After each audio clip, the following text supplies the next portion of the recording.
آج میں نے قرآن پاک سے ایک بڑی خاص چیز اخذ کی ہے، وہ آپ کو پیش کرنا چاہتا ہوں۔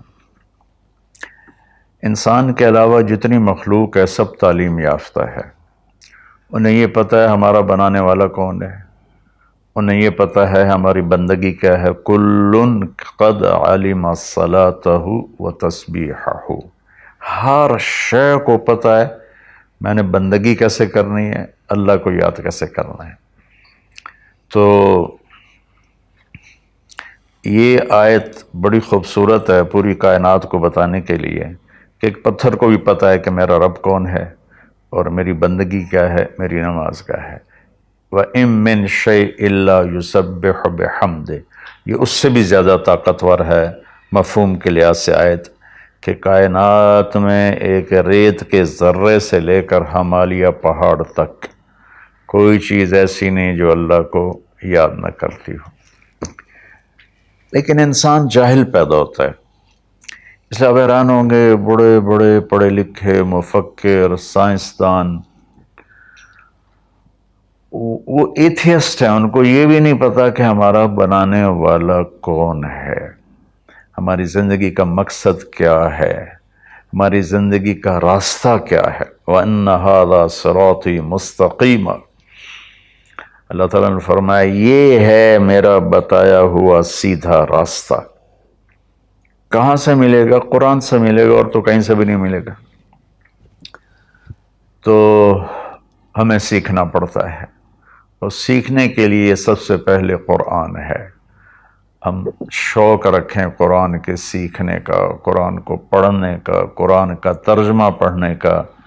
500 آیات کے علاوہ تو سب نصیحت ہے، تو بڑا اچھا لگے گا اگر آپ روزانہ کچھ قرآن کے لیے وقت مقرر فرما لیں۔ تو قرآن یہ بتاتا ہے کہ ہم دنیا میں کیوں پیدا ہوئے ہیں، ہمارا خالق کون ہے۔ واللہ خلقکم، تمہیں اللہ نے بنایا کس چیز سے؟ من تراب، مٹی سے بنایا۔ ایک میں نے اشارہ کر دیا کیوں بنایا ہے۔ وما خلقت الجن والانس الا لیعبدون، صرف اس لیے بنایا ہے کہ تم اللہ کے بندے بن کے چلو۔ اچھا، جتنی آسمانی کتابیں ہیں وہ زندگی کا مقصد بتاتے ہیں، خالق کا پتہ بتاتی ہیں۔ تو ساری آسمانی کتابوں کا خلاصہ قرآن پاک، اور قرآن پاک کا خلاصہ علماء کہتے ہیں سورہ فاتحہ ہے، اور سورہ فاتحہ کا خلاصہ ایاک نعبد، یا اللہ صرف تیری بندگی، صرف تیری بندگی، صرف تیری عبادت، صرف تیرے آگے سجدہ، اور کسی کے آگے نہیں۔ وَإِيَّاكَ نَسْتَعِينُ، اور یا اللہ صرف ہم تجھ سے مدد مانگتے ہیں، تیرے علاوہ ہم کسی سے نہیں مانگتے، یا اللہ صرف تجھ سے مدد مانگتے ہیں۔ ایاک نستعین، ایاک پہلے آیا ہے، پہلے ادھر بھی ایاک پہلے آیا ہے۔ اس میں یہ مطلب بتایا جا رہا ہے کہ یہ صرف اسی ایک اللہ کی عبادت ہے، اور صرف اسی ایک اللہ سے مانگنا ہے۔ عبد، عبادت عبد سے ہے کہ ہم اللہ کے بندے بن جائیں۔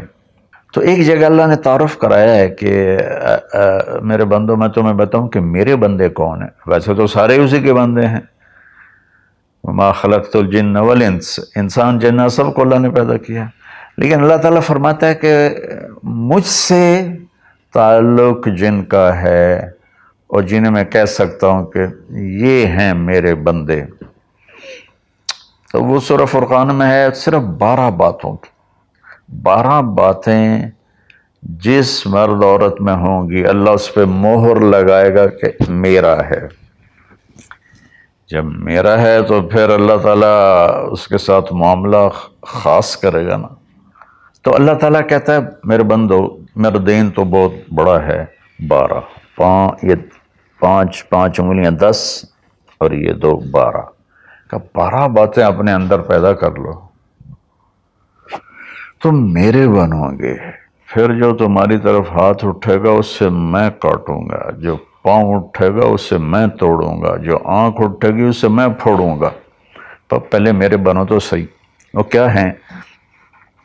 وعباد الرحمن الذین یمشون علی الارض ہونا، پہلی صفت کہ اللہ کہتا ہے میرے بندے کون ہیں؟ کہتا ہے جو زمین پر عاجزی اور تواضع اختیار کرے۔ اللہ اکبر۔ زمین جب کسی کو اقتدار مل جاتا ہے تو اکڑ کے چلتا ہے، پیسہ مل جاتا ہے اکڑ کے چلتا ہے، شہرت مل جاتی ہے اکڑ کے چلتا ہے۔ تو اللہ نے کہا پہلی نشانی کیا ہے؟ عاجزی اختیار کرو۔ تو کوئی وظیفہ نہیں بتایا، کوئی تسبیح نہیں بتائی، کہا عاجزی اختیار کرو۔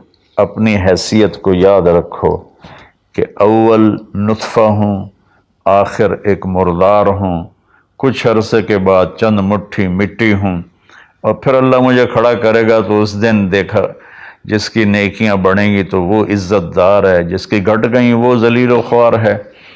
تو پہلی صفت ہے کہ اللہ کے بندے وہ ہیں جو عاجزی اختیار کرتے ہیں۔ صرف یہ نہیں کہ زمین پر تواضع سے چلنا، نہیں، وہ پوری زندگی ان کی عاجزی کی ہوتی ہے۔